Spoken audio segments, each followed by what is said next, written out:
Hello students, welcome to my YouTube channel A2 class. তোমাদের সবাইকে আমার A2 ক্লাস ইউটিউব চ্যানেলে স্বাগতম। তোমরা যারা ক্লাস 11-এ পড়ছো ফার্স্ট সেমিস্টার, তোমাদের প্রথম যে গল্প রয়েছে অ্যান অ্যাস্ট্রোলজার্স ডে, এই গল্পটির আমি পুরো বাংলা ট্রান্সলেশন একটি ভিডিওতে তোমাদের আগে দিয়ে দিয়েছি। এবার তোমাদের জন্য কিছু প্র্যাকটিস সেট MCQ, তার উত্তর আমি করে দেখাবো এই ভিডিওতে। তোমরা রায়মার্টিনের যে কোশ্চেন ব্যাংক রয়েছে তার সমস্ত MCQগুলোর উত্তর আমি এই ভিডিওতে তোমাদেরকে দিয়ে দিচ্ছি। তো আহ, উত্তরগুলো করার আগে তোমাদেরকে লেখক সম্পর্কে কয়েকটি কথা বলে রাখি, একটু মনে রাখো। দেখো, এই গল্পটি লিখেছেন R.K. নারায়ণ।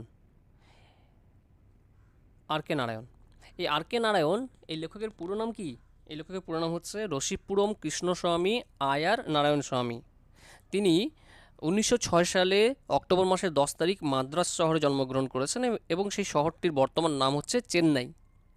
এছাড়াও তিনি যে তার শিক্ষা জীবন, তিনি যে পড়াশোনা করেছেন সেই স্কুলগুলো হচ্ছে Lutheran mission school, Christian college high school, এছাড়াও মহারাজা কলেজ অফ মাইসোর।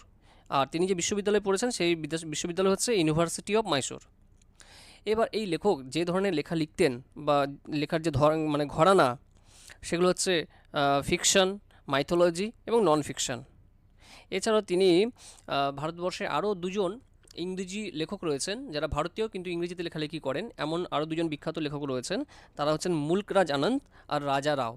আরেকজন হচ্ছে আমাদের R.K. নারায়ণ। এই তিনজন খুবই বিখ্যাত লেখক আমাদের ভারতবর্ষে, যারা ইংরেজি তে লেখালেখি করে ভারতীয় সাহিত্যকে বিশ্বের দরবারে তুলে ধরেছেন। মানে R.K. নারায়ণের যে লেখার স্টাইল বা লেখার ঘরানা সঙ্গে তুলনা করে বিদেশি বিভিন্ন লেখকদের সঙ্গে তুলনা করা হয়েছে R.K. নারায়ণকে।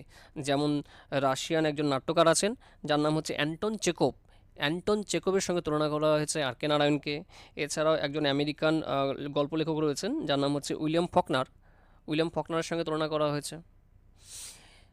R.K. নারায়ণের একটি বিখ্যাত আংশিক আত্মজীবনীমূলক বই রয়েছে, সেই বইটির নাম হচ্ছে স্বামী অ্যান্ড ফ্রেন্ডস।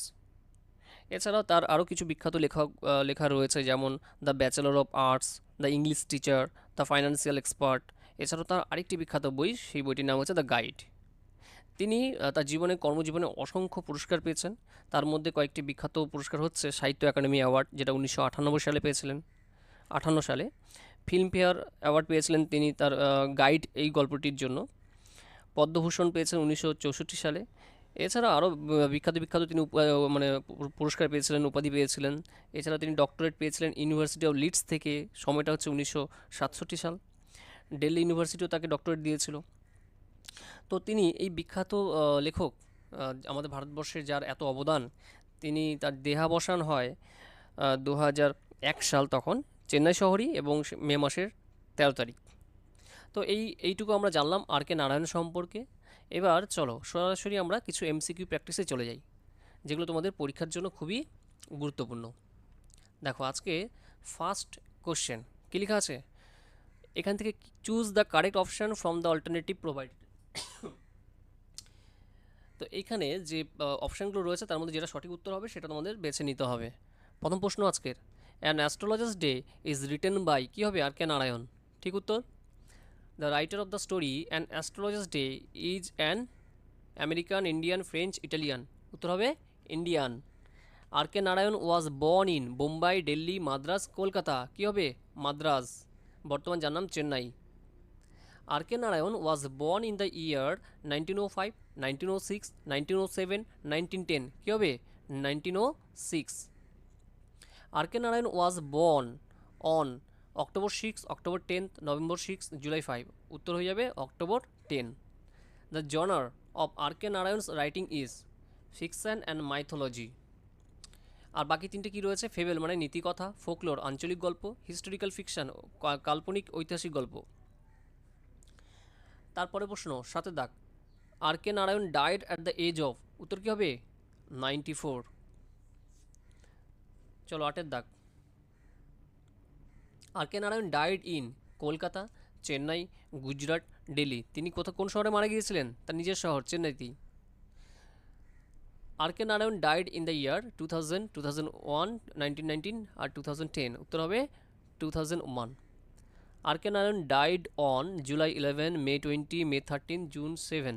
উত্তর হয়ে যাবে May 13। Next question, R K Narayan's fourth collection of short stories was published by Indian thought publications, India book house, Rupa publications, Penguin Random House. উত্তর কী হবে? উত্তর হবে A, Indian thought publications. Next question 12, R K Narayan received the Sahitya Akademi award for writing, কী হবে? The guide. The guide লেখার জন্য তিনি সাহিত্য একাডেমি পুরস্কার পেয়েছিলেন। এরপর the name of the collection of short stories in which an astrologer's day was the first chapter was, মানে যেই গল্প বইয়ের প্রথম চ্যাপ্টার হচ্ছে অ্যান অ্যাস্ট্রোলজার্স ডে, সেই গল্প বইটির নাম কি যেটা আর কে নারায়ণের লেখা? স্বামী and friends, Malgudi days, the English teacher, the bachelor of arts. উত্তর হয়ে যাবে মালগুড়ি ডেজ। আর কে নারায়ণের গল্পের একটি কাল্পনিক শহর হচ্ছে মালগুড়ি। এটি একটি বিখ্যাত শহর যেটা আর কে নারায়ণের গল্প কথায় দেখতে পাই আমরা। পরে প্রশ্ন 14th, which university conferred the honorary doctorates on R K Narayan? কোন বিশ্ববিদ্যালয় আর কে নারায়ণের উপর আর কে নারায়ণকে ডক্টরেট উপাধি দিয়েছিল? উত্তর হয়ে যাবে university of Leeds and university of Delhi university. উত্তর হয়ে যাবে both B A and C. পরে প্রশ্ন, for writing the Guide R K Narayan got, for writing the Guide R K Narayan got Sahitya Akademi award, Filmfare award, the best story, both A and B, none of this. উত্তরে যাবে both A and B. Sahitya Akademi award and Filmfare award পেয়েছিলেন তিনি। An astrologer's day is a ট্রাভেলক, revenge tragedy, suspense short story, না পিকারেস novel? দেখো এটা একটা ট্রাভেলক মানে ভ্রমণ কথা, না হবে না উত্তর। রিভেঞ্জ ট্র্যাজেডি প্রতিশোধমূলক গল্প, না সাসপেন্স শর্ট স্টোরি একটি টানটান উত্তেজনাময় গল্প, অবশ্যই। তাহলে উত্তর হয়ে যাবে suspense short story. R K Narayan's and astrologer's day opens with, দেখো চারটা অপশান আছে। অপশান এ দ্য ডেসক্রিপশন, কী আছে option A? The description of business equipment, সেই সমস্ত ব্যবসায়িক যন্ত্রপাতির বর্ণনা দিয়ে সেইটা যেগুলো সাজানো হয়েছে বাই দ্য অ্যাস্ট্রোলজার, সেই জ্যোতিষী, অ্যান্ড হিজ গেট আপ, এবং তার অবয়ব, এটা দিয়ে শুরু হয়েছে গল্পটা?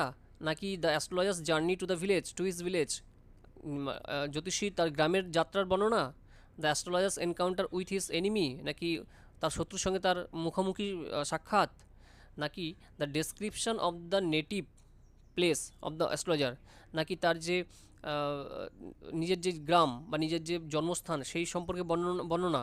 কি উত্তর হয়ে যাবে একের দাগের উত্তর, the description of business equipment set up by the astrologer and his get up. চলো পরে প্রশ্ন কি আছে? The central character of the text, the central character of the text, এই গল্পের মূল চরিত্র কে? An astrologer. পরে প্রশ্ন, দ্য অ্যাস্ট্রোলজার ওয়াজ পাংচুয়াল মানে কি? সময়, নির্দিষ্ট সময় মেনে যে কাজ করে তাকে পাংচুয়াল বলা হয়। নিয়মমাফিক তিনি কি করতেন? ওপেনিং হিজ শপ, তিনি তার দোকান খুলতেন। ক্লোজিং হিজ শপ, তিনি তার দোকান বন্ধ করতেন। নাকি স্লিপিং, নাকি ঘুমোতেন। নাকি প্রেইং টু গড, নাকি ভগবানের উদ্দেশ্যে প্রার্থনা করতেন? উত্তর হয়ে যাবে opening his shop. Where did the astrologer open his bag for the business, তিনি তার ব্যাগটি কোথায় খুলতেন? In the morning, in the evening, at midday, at night? কী হবে? অ্যাট মিড ডে, ঠিক দুপুরবেলায় তিনি তার ব্যাগ খুলতেন ব্যবসার যন্ত্রপাতির। 21 দাগের প্রশ্ন, the astrologer used to keep his professional equipment in his, the astrologer used to keep his professional equipments in his box, suitcase, bag, basket, তিনি তার যে প্রফেশনাল ইকুইপমেন্টস ব্যবসায়িক সরঞ্জাম তিনি কোথায় রাখতেন? তার ব্যাগের মধ্যে। উত্তর হয়ে যাবে ব্যাগ। পরের প্রশ্ন, হাউ মেনি কাউরি shells did the astrologer have with him, কতগুলো কাউরি শেল বা কড়ি তার ব্যাগের মধ্যে থাকতো বা তার সঙ্গে থাকতো? উত্তরে যাবে 12, 12টি। ডোজেন কাউরি শেলস, এই কথাটি লেখা আছে টেক্সট বইতে, তাই না? এক ডজন মানে 12টি। পরের প্রশ্ন, the term professional equipments refer to, এই যে প্রফেশনাল ইকুইপমেন্টস, পেশাদারি যে যন্ত্রপাতি, সেগুলোকে বলতে কি বোঝানো হয়েছে? Option A elements required for any kind of business or job, মানে এলিমেন্টস রিকোয়ার্ড মানে যন্ত্রপাতি, এলিমেন্টস মানে কি যন্ত্রপাতি, রিকোয়ার্ড মানে প্রয়োজন, for any kind of business যে কোনো ব্যবসার ক্ষেত্রে, অর জব বা কাজের ক্ষেত্রে, নাকি টিচিং লার্নিং ম্যাটেরিয়ালস নাকি মানে শিক্ষাদানের জন্য যে যন্ত্রপাতি বা জিনিসপত্র দরকার হয় যেমন ব্ল্যাকবোর্ড, চক ইত্যাদি, sound or image recording or reproducing apparatus মানে যন্ত্রপাতি, তাহলে নাকি শব্দ সাউন্ড রেকর্ডিং বা ছবি তোলার জন্য যে যন্ত্রপাতি, না তার জন্য তো ক্যামেরা বা ইত্যাদি দরকার হয়। নান অফ দিস নাকি এগুলো কোনোটাই নয়, উত্তর হয়ে যাবে এলিমেন্টস, অপশান এ উত্তর হয়ে যাবে রাইট উত্তর, elements required for any kind of business or job.